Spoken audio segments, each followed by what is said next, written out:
ये दिखाना चाहता हूं कि बीजेपी किस तरह से आगे की तैयारी 2024 की करती हुई दिख सकती है। बड़ा सवाल यह कि क्या परिवार वाली पार्टियों के कमजोर होने से बीजेपी को फायदा होता है। आइए देखते हैं कि परिवार आधारित पार्टियों के कमजोर होने से कैसे बीजेपी को फायदा हुआ है। महाराष्ट्र का उदाहरण ले लीजिए, 2022-23 ठाकरे और पवार परिवार कमजोर हुआ तो ये कयास लगाए जा रहे हैं कि बीजेपी को इसका फायदा होगा। 48 सीटें जो महाराष्ट्र में हैं उस पर बीजेपी को फायदा हो सकता है 2024 में। इसके अलावा आप यूपी चले आइए, मुलायम परिवार में तनाव उस वक्त था जब ये चुनाव हुआ और उसके बाद क्या हुआ, विधानसभा चुनाव में बीजेपी को फायदा हुआ।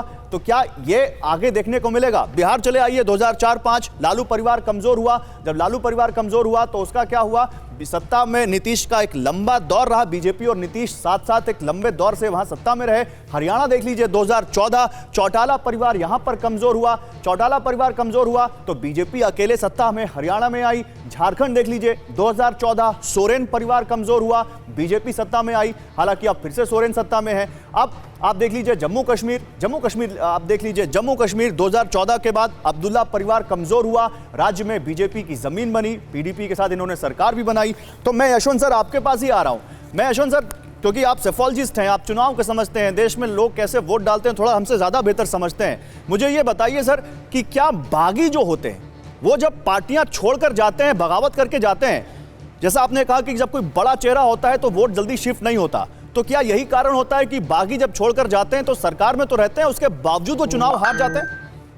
जी बिल्कुल वही बात है। जब एक बार छोड़ के जाने के बाद में कुछ समय तक जब तक सत्ता रहती है, लेकिन बाद में दोबारा चुनाव जीतने में उन्हें खासी मशक्कत करनी पड़ती है। और ज्यादातर बागी नेताओं के साथ में ऐसा होता है कि उनके खुद का ग्रास रूट पे बहुत ज्यादा इम्पैक्ट नहीं होता, लेकिन जब इम्पैक्ट होता है तो वो अपने हिसाब से सस्टेन भी करते हैं। मसलन शिवसेना के केस में शिंदे जी का अपना एक फुटहोल्ड है ठाणे में और उसके आसपास के इलाके में, उनका अपना फुटहोल्ड है। वहां पर उद्धव ठाकरे जी का कोई भी उनकी नेतृत्व में योगदान नहीं है। दूसरे शब्दों में कहें, बाला साहब जी की बनाई हुई पार्टी का एक बड़ा इमोशनल मैंडेट उद्धव ठाकरे जी को जरूर मिला था, लेकिन जिस दिन उन्होंने चुनाव जीतने के बाद में कांग्रेस के साथ में हाथ में मिलाया, मेरा मानना यह है कि कहीं ना कहीं उस मैंडेट को उन्होंने ठोकर मारी और पब्लिक इमोशन उनके साथ में कहीं ना कहीं गड़बड़ाया। उसका फायदा दूसरों को मिलेगा तो मुझे कोई आश्चर्य नहीं है। तो फिर मैं लेकिन आपके एनसीपी के केस में गौरव, बहुत तेजी से मैं शीघ्र से बताना चाहूंगा, बहुत छोटे संक्षेप में। एनसीपी के केस में जैसे बहुत सारे नेता ऐसे, प्रफुल्ल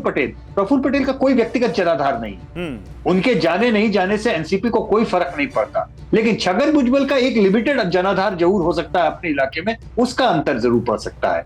और लेकिन राज्यव्यापी छगन भुजबल का कोई आप कहें जनाधार है तो कतई नहीं। आपने मेरे मुंह का सवाल छीन लिया सर। मैं नलिन जी से यही सवाल लेके जा रहा था। नलिन जी, आपने तोड़ तो लिया अजीत पवार को, लेकिन आप देखिए यहां पर यशवंत जी भी कह रहे हैं पार्टी को वोट तो शरद पवार के चेहरे पर मिलता है और अब तो उनके साथ सिंपैथी भी जाएगी। तो आप अजीत पवार को ले तो आए हैं, आप तमाम विधायकों को लेकर तो आए, लेकिन चुनाव में आपको इसका फायदा होगा, वोट आएगा आपकी तरफ।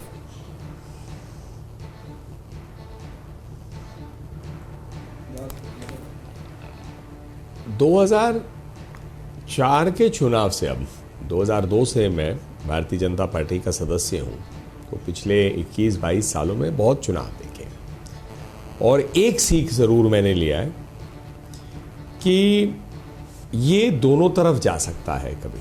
और चुनाव को प्रिडिक्ट करना, जब चुनाव शुरू नहीं हुआ महाराष्ट्र का, कौन किस सीट पे जीतेगा हारेगा, देखिए यशवंत जी वो कर सकते हैं क्योंकि यशवंत जी एक वरिष्ठ सेफोलॉजिस्ट हैं, तो वो सिर्फ डेटा करते हैं, प्रोजेक्शन करते हैं। लेकिन मैं इतना ज़रूर कहता हूँ, मुझे लगता है ये बातें जो है चुनाव के करीबी ही तय होती है, लेकिन जिसका जनाधार होता है, और अजीत पवार एक वरिष्ठ नेता है, इस बात को कभी भी एनसीपी नहीं ठुकरा सकता कि वो कद्दावर नेता थे पार्टी के, उन्होंने बहुत काम किया है ग्राउंड पे और उनको एक ऑर्गेनाइजेशनली स्ट्रांग व्यक्ति माना जाता है। तो मुझे लगता है कि नेता कोई हारने के लिए कोई कदम नहीं लेते। नहीं, तो मैं एक छोटा सा जवाब आपसे चाहूंगा। तो आप क्या ये कह रहे हैं कि अजीत पवार का चेहरा शरद पवार के चेहरे पर भारी पड़ेगा? भी जीत सकता हूं तो वो चेंज करते हैं। आप ये कह रहे हैं अजीत पवार का चेहरा शरद पवार के चेहरे पर भारी पड़ेगा? देखिए शरद पवार जी, नहीं, मैं आपके इस निष्कर्ष से भी सहमत इसलिए नहीं हूं क्योंकि शरद पवार जी जहां एक बहुत वरिष्ठ नेता हैं, वो दोनों एक सीट पे तो खड़े नहीं है ना। शरद पवार जी की सीट अलग हो जाती है, अजीत पवार जी की सीट अलग हो जाती है, तो उनके सामने कौन नेता है, क्या फैक्टर्स हैं, इशू क्या है, हर चुनाव में यही होते हैं। तो मैं ब्रॉडली मानने को तैयार नहीं हूं कि इतने कद्दावर नेता आसानी से हार। सर आपने खुद कहा आप इतने सालों से पॉलिटिक्स में, यशवंत जी, शरद पवार जैसे नेता को आप एक सीट तक सीमित कैसे रख सकते हैं? क्या आप उनकी व्याख्या यही करेंगे कि उनका फायदा एक सीट तक ही होगा?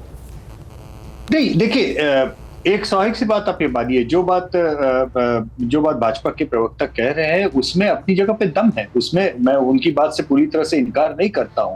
क्योंकि आखिर अगर आज हम ये बोले कि एनडीए के टिकट पर प्रफुल्ल पटेल भंडारा से चुनाव लड़ते हैं तो क्या वो हार जाएंगे? तो मैं कहूंगा नहीं हारेंगे। अगर बीजेपी उनको पीछे से खड़ा कर रही, क्योंकि बीजेपी का संगठन भी उसमें साथ में लड़ेगा, मुश्किल होगा उनको हराना। लेकिन व्यक्तिगत क्या उनकी बहुत ज्यादा उस इलाके में, या वो बीजेपी को लेकर वोट अपनी तरफ से लेके आ रहे हैं, इसमें मुझे संदेह है। अजीत पवार जी के लिए मैं बात नहीं मानता, क्योंकि अजीत पवार जी का भी अपना स्ट्रॉन्ग होल्ड, मतलब भाई लंबे समय से वो भी राजनीति कर रहे हैं। ठीक है, अपने चाचा जितने वो पॉपुलर नहीं है, लेकिन इतने समय की राजनीति में बिल्कुल शून्य है, ये भी मैं मानने तो मतलब आप कह रहे हैं कि ऐसा नहीं है कि बिल्कुल ही जनाधार नहीं है, जनाधार इन लोगों का है जो यहाँ आए हैं।